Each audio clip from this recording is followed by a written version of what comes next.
பஹ்ரைனில் நடைபெற்ற ஆசிய இளையோர் போட்டிக்கான 2025 தொடரின் கபடி போட்டியில் மகளிர் மற்றும் ஆடவர் பிரிவில் இந்திய அணிகள் தங்கப்பதக்கத்தை வென்று சாதனை படைத்துள்ளதற்கு தனது இதயம் கனிந்த நல்வாழ்த்துக்களை மகிழ்ச்சியோடு தெரிவித்துக் கொள்வதாக அஇஅதிமுக பொதுச் செயலாளர் புரட்சித்தாய் சின்னம்மா தெரிவித்துள்ளார். இது தொடர்பாக அஇஅதிமுக பொதுச் செயலாளர் புரட்சித்தாய் சின்னம்மா தனது எக்ஸ் பக்கத்தில் வெளியிட்டுள்ள வாழ்த்துச் செய்தியில், பஹ்ரைனில் நடைபெற்ற ஆசிய இளையோர் போட்டிக்கான 2025 தொடரின் கபடி போட்டியில் மகளிர் மற்றும் ஆடவர் பிரிவில்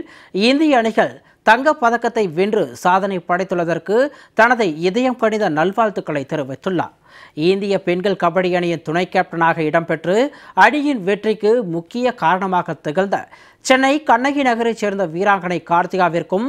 இந்திய ஆடவர் கபடி அணியில் இடம்பெற்று தனது அபார ஆட்டத்தை வெளிப்படுத்தி அணியின் வெற்றிக்கு உறுதுணையாக இருந்த மன்னார்குடியை அடுத்த வடுவூர் கிராமத்தைச் சேர்ந்த இளம் வீரர் அபினேஷ் மோகன்தாஸுக்கும் தனது மனமார்ந்த வாழ்த்துக்களை தெரிவித்துக் கொள்வதாக புரட்சித்தாய் சின்னம்மா குறிப்பிட்டுள்ளார். நம் மண்ணின் பாரம்பரிய விளையாட்டான கபடி போட்டிகளில் இந்தியா தங்கப்பதக்கம் வென்றதன் மூலம் தமிழகத்தைச் சேர்ந்த வீரர் அபினேஷ் மோகன்தாஸும் வீராங்கனை கார்த்திகாவும் தமிழ்நாட்டிற்கே பெருமை சேர்த்துள்ளதாக புரட்சித்தாய் சின்னம்மா பெருமிதத்துடன் தெரிவித்துள்ளார். சர்வதேச அளவில் நடைபெற்ற கபடி போட்டியில் இந்தியாவுக்கு தங்கப்பதக்கம் வென்று கொடுத்த கார்த்திகா மற்றும் அபினேஷ் மோகன்தாஸ் ஆகியோர் மென்மேலும் பல வெற்றிகளை பெற்று